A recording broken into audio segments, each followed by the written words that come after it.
Hello everyone, my name is Namrata Kripalani. I am your chemistry educator और आज इस video में हम क्वांटम नंबर्स के बेसिस पे क्वेश्चन सॉल्व करने वाले हैं। इससे पहले वाली वीडियो के अंदर अपन ने क्वांटम नंबर्स को दो पार्ट में कम्प्लीटली कवर कर लिया था, समझ लिया था।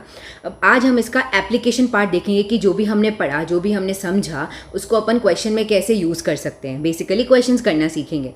तो चलो स्टार्ट करते हैं। देखते हैं कि अपना पहला क्वेश्चन क्या बोल रहा है कि an electron is in 4f orbital, what possible values for the quantum numbers n, l, m and s can it have।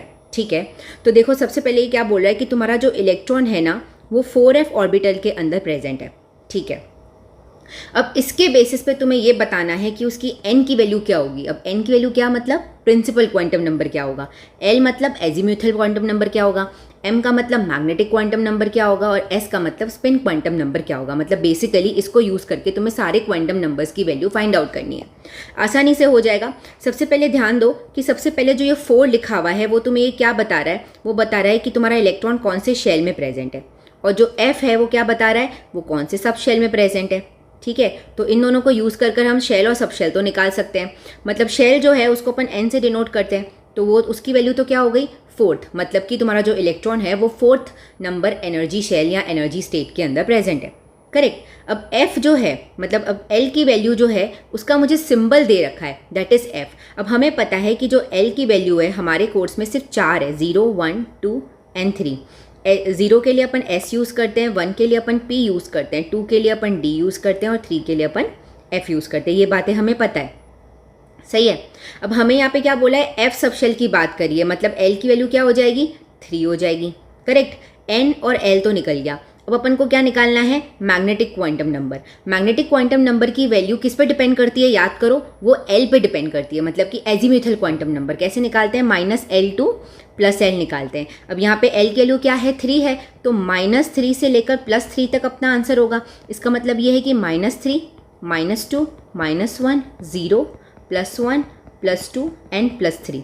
तो टोटल कितनी वैल्यूज़ आ गई, 7 वैल्यूज़ आ गई, मतलब कि 7 ऑर्बिटल्स हो गए। और हमें ये बात पता भी है कि भाई जो हमारा f और सबशेल होता है उसके अंदर कितने ऑर्बिटल्स होते हैं, 7 ऑर्बिटल्स प्रेजेंट होते हैं। d के अंदर कितने होते हैं, 5 होते हैं। p के अंदर कितने होते हैं, हमारे पास 3 होते हैं। और s के अंदर क्या होता है, 1 ही होता है। ये बात हमें पता भी थी, देखो हमने यहाँ पे निकाल भी लिया। अब लास्ट आ जाता है अपना spin quantum number, that is s। अब स्पिन क्वांटम नंबर की सिर्फ 2 वैल्यूज़ हो सकती हैं, या तो +½ हो सकता है या तो -1/2 होता है। तो तुम आंसर में भी क्या लिखोगे, +1/2 और -1/2, क्योंकि हमको एग्जैक्टली कुछ दे नहीं रखा है डेटा, है ना। तो अपन इस तरीके से ही आंसर अपना लिख कर आएंगे। तो इस तरीके से तुमने क्या करा, अपना पहला क्वेश्चन जो है वो सॉल्व कर लिया। नेक्स्ट क्वेश्चन पे चलते हैं। Using SPDF notations describe orbitals with the following quantum numbers. Okay, अब हमें क्या दे रखा है, प्रिंसिपल क्वांटम नंबर की वैल्यू दे रखी है और हमें एजीम्यूथल क्वांटम नंबर की वैल्यूज जो है अपन को डेटा में दे रखी है। अब इसको यूज़ कर हमें SPDF नोटेशंस यूज़ करने हैं और हमें ये बताना है कि कौन से ऑर्बिटल के अंदर जो है हमारा इलेक्ट्रॉन पाया गया है। ओके, तो अगर n की वैल्यू दे रखी है तो उसको तो मुझे छेड़ना ही नहीं, उसको एज इट इज़ मैं 2 का 2 लिख दूंगी। करेक्ट। अब l की वैल्यू मुझे 1 दे रखी है, तो l = 1 जब होता है तो अपन कौन सा नोटेशन यूज़ करते हैं, वापस से याद करो। देखो इसके लिए s, p, d and f। तो l = 1 है तो मतलब मैं p यूज़ कर सकती हूँ। तो यहाँ पे क्या हो जाएगा, 2p ऑर्बिटल हो जाएगा। ये कौन सा ऑर्बिटल हो गया, 2p ऑर्बिटल हो गया। Got it. सिमिलरली जब ये क्वेश्चन करेंगे तो 4 एज इट इज लिखेंगे। 0 के लिए क्या यूज़ कर सकती हूँ, s यूज़ कर सकती हूँ, तो ये 4s ऑर्बिटल हो गया। सही है। अब 5 है और l की वैल्यू क्या दे रखी है 3। 3 के लिए क्या यूज़ करते हैं अपन, f यूज़ करते हैं। 5 है, ओके हाँ चलो, तो ये 5f ऑर्बिटल हो गया। सही है। Next is 3। अब l की वैल्यू 2 दे रखी है, तो 2 दे रखी है तो मुझे d यूज़ करना पड़ेगा। तो ये देखो ये 3d ऑर्बिटल हो गया। इतना ईजी क्वेश्चन है, ठीक है। तो इस तरीके से अपन ये क्वेश्चन कर सकते हैं। Next, which set of quantum numbers are not allowed. ये बहुत अच्छा क्वेश्चन है क्योंकि ये तुम्हारी डीप अंडरस्टैंडिंग को चेक करेगा। जो भी तुमने चारों क्वांटम नंबर्स पढ़े हैं तुम उसको कितना अप्लाई कर पा रहे हो, तुमने उसको कितना समझा है, इस क्वेश्चन में पता पड़ जाएगा। देखो इसमें ये बोला है कि इन्होंने 4 set of quantum numbers they दिए हैं, जो होते हैं वो दे दिए हैं और उसकी वैल्यूज़ दे रखी है। और इन्होंने बोला है कि अब तुम मुझे ये बताओ कि क्या ये चारों set of quantum number possible है क्या, मुझे ये वैल्यू दिखेगी क्या, वो मुझे चेक करना है इस क्वेश्चन के अकॉर्डिंग। ठीक है, तो देखो सबसे पहले क्या दे रखा है, n की वैल्यू 2 दे रखी है। सही है। अब बस तुम इसको लेकर अपना क्वेश्चन सॉल्व करते जाओ, आगे के डेटा उसको तुम अभी देखो ही मत। इन तीनों को तुम्हें देखने की ज़रूरत ही नहीं है। पहले अगर n इज इक्वल टू 2 है तो तुम l की वैल्यू कैसे निकालोगे? l की वैल्यू निकालोगे कि भाई मैम तो आपने बताया था 0 to n - 1 होता है, मतलब 0 से लेकर 2 - 1 करूँगी क्योंकि n की वैल्यू तो 2 है, तो 0 to 1 हो जाएगा, मतलब 0, 1। अपन यहाँ पे 0 को इंक्लूड करते हैं। एजीम्यूथल और मैग्नेटिक क्वांटम नंबर में अपन 0 को इंक्लूड करते हैं, अपन ने डिस्कस किया था ये बात। ओके, तो यहाँ पे l की वैल्यू क्या हो सकती है? या तो 0 हो सकती है या तो 1 हो सकती है, मतलब l की वैल्यू या तो s हो सकती है या तो p हो सकती है, क्योंकि 0 stands for s and 1 stands for p। Got it? ठीक है, अब मुझे अगर मैग्नेटिक क्वांटम नंबर निकालना हो तो क्या होगा? -l टू +l, तो हाईएस्ट वैल्यू चेक करो 1 है, ठीक है, तो -l से +l मतलब -1 से लेकर +1 तक मेरी रेंज जाएगी। -1 के बाद क्या आता है? 0 और +1। मुझे -1 से +1 तक जाना है, -1 और +1 नहीं लेना है, ठीक है, मुझे रेंज चाहिए। यहाँ पर अपन रेंज की बात करते हैं। ओके, तो यहाँ पे ये 3 वैल्यूज़ जो है वो पॉसिबल हो सकती हैं ml की for n is equal to 2।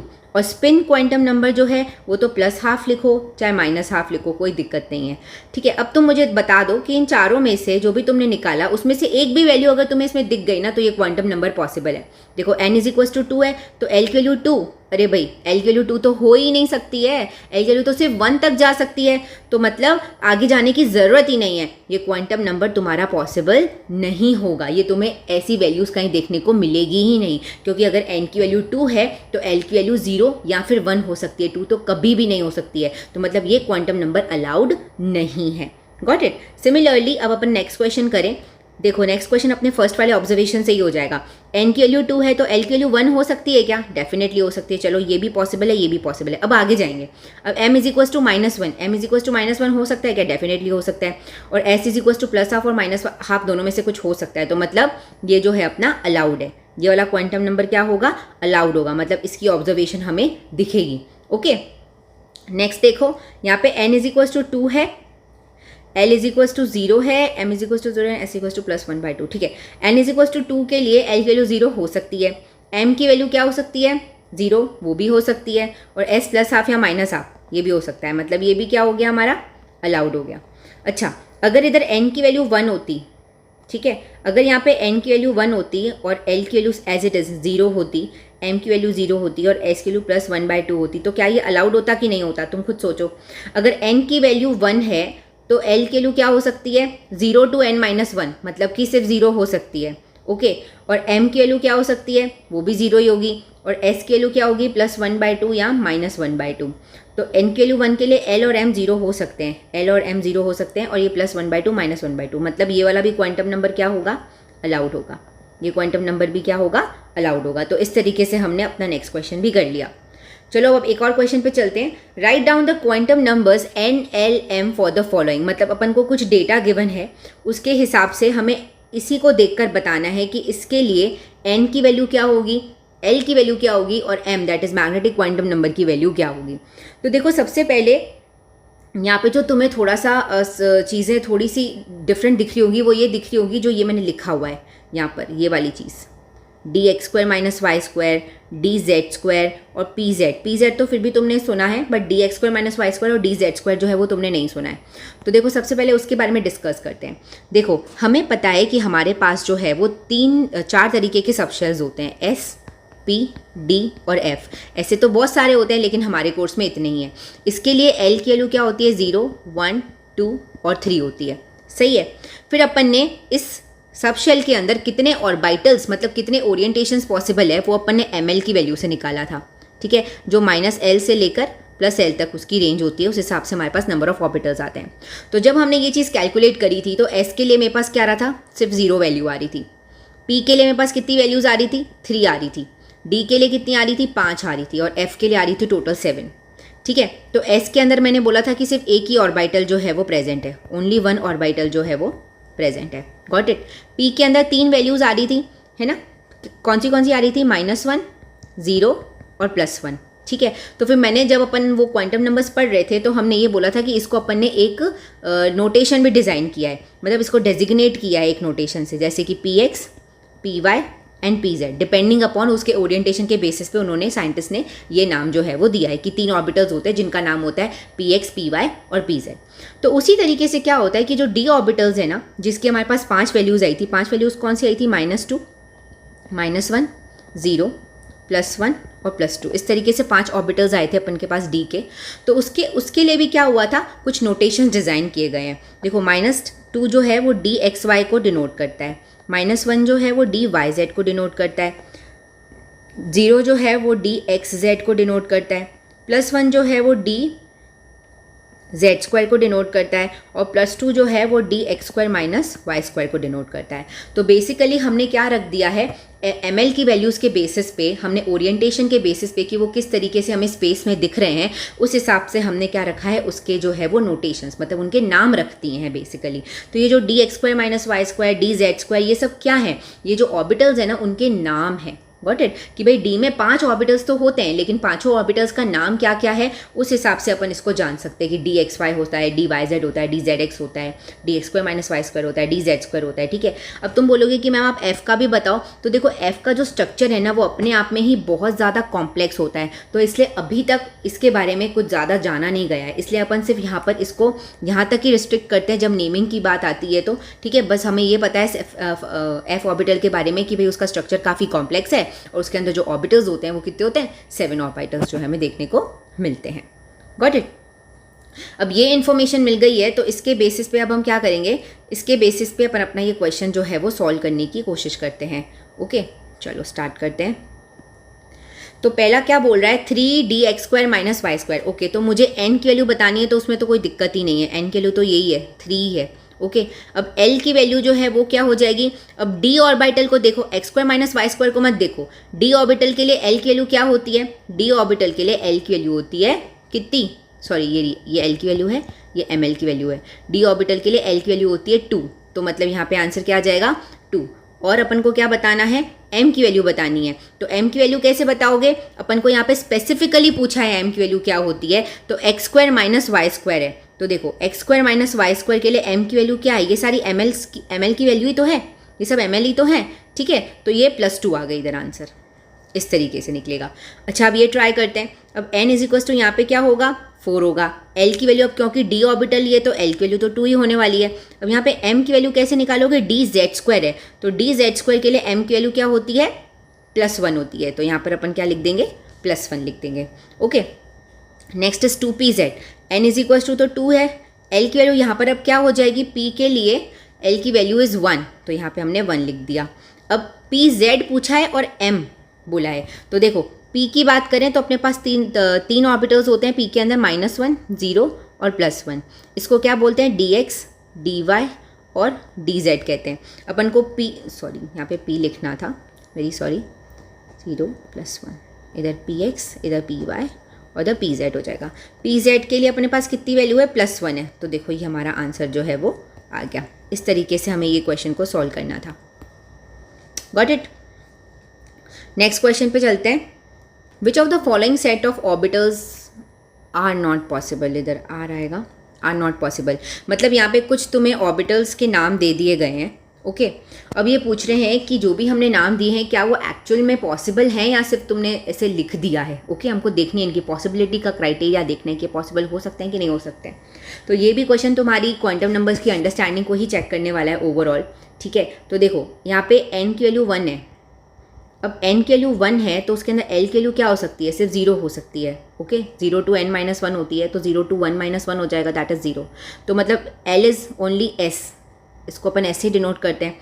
तो मतलब 1 में 1 शेल, फर्स्ट वाले शेल के अंदर सिर्फ s सब शेल आ सकता है। ठीक है, 1 फर्स्ट वाले शेल के अंदर जो है वो सिर्फ s सब शेल आ सकता है, p तो आ ही नहीं सकता, मतलब ये तो पॉसिबल है ही नहीं, 1p तो कभी हमें देखने को मिलेगा ही नहीं।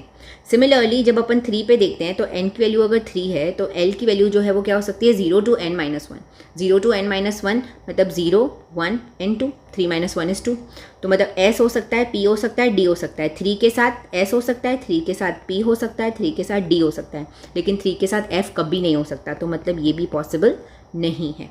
ओके, 4d की बात करते हैं तो यहाँ पे n की वैल्यू क्या है, 4, तो L की वैल्यू क्या हो सकती है, 0, 1, 2 and 3, मतलब 4 के साथ 0 आ सकता है, 4 के साथ 1 आ सकता है, 4 के साथ 2 आ सकता है, 4 के साथ 3 आ सकता है। S, P, D and F, मतलब 4 के साथ S आ सकता है, P आ सकता है, D आ सकता है, F आ सकता है। यहाँ पे 4D है, तो मतलब ये हमारा क्वांटम नंबर पॉसिबल है, ये ऑर्बिटल पॉसिबल है। ओके, 2s की बात करते हैं तो n इज इक्वल टू 2 है तो l की वैल्यू क्या हो सकती है 0 और 1 हो सकती है, मतलब s और p हो सकती है, मतलब 2 के साथ s हो सकता है, 2 के साथ p हो सकता है, लेकिन d और f नहीं हो सकते हैं। ओके, यहाँ पे तो 2s ही लिखा है, मतलब ये भी क्या हो गया, इसका भी पॉसिबिलिटी क्राइटेरिया हो सकता है, ये हमें देखने को मिलेगा। नेक्स्ट क्वेश्चन पे चलते हैं। How many orbitals are present in the subshell. Okay, हमें क्या बताना है कि नंबर ऑफ ऑर्बिटल्स बताने हैं सबशेल को देखकर। तो देखो यहाँ पे n की वैल्यू का तो कोई काम ही नहीं है, n की वैल्यू का तो हमारे पास कोई काम ही नहीं है, क्योंकि उन्होंने सबशेल l की वैल्यू दे रखी है, और l की वैल्यू देखकर हम सबशेल बता सकते हैं, क्योंकि l हमें सबशेल के बारे में ही बताता है। ओके, और उससे अपन ऑर्बिटल्स जो है वो भी निकाल सकते हैं। देखो l इज इक्वल टू 2 है तो अपन ऑर्बिटल्स कैसे निकालेंगे, -l से लेकर +l। याद करो ऑर्बिटल्स कौन बताता है, मैग्नेटिक क्वांटम नंबर, और मैग्नेटिक क्वांटम नंबर की रेंज -l से +l तक होती है। यहाँ पे l ऐसे लिखो। अब -2 -1 0 +1 +2 कितने ऑर्बिटल्स हो गए, 5 ऑर्बिटल्स हो गए। अगर मैं पूछूं ये कौन से ऑर्बिटल की बात की जा रही है, तो तुम कौन से सबशेल की बात की जा रही है, तो तुम ऑटोमेटिकली बता दो कि मैम 5 है ना, तो डी ऑर्बिटल की बात की जा रही है, डी ऑर्बिटल्स की बात की जा रही है। ठीक है, 5 तो डी में ही होते हैं। Got it. अब l इज इक्वल टू 1 है तो यहाँ पे -l 2 +l होगा, तो यहाँ पे -1 0 और +1 3 आ गए, 3 है ऑर्बिटल्स, तो मतलब ये कौन सा हो गया, ये p सबशेल की बात हो रही है, ये p सबशेल की बात हो रही है। यहाँ पे भी d सबशेल लिखो, क्योंकि अपन सबशेल के अंदर क्या करते हैं, ऑर्बिटल्स निकालते हैं। सबशेल के d सबशेल के अंदर 5 ऑर्बिटल्स, p सबशेल के अंदर 3 ऑर्बिटल्स जो है वो प्रेजेंट है। Okay, next question. How many electrons in an atom have the following quantum numbers. Okay, अब ये पूछ रहे हैं कि अगर कोई तुम्हारे पास इलेक्ट्रॉन है, ओके, तो उन इलेक्ट्रॉन्स में से कितने, टोटल इलेक्ट्रॉन्स में से ऐसे कितने इलेक्ट्रॉन्स होंगे जिनके पास जो है वो ये वाला क्वांटम नंबर जो है वो होगा।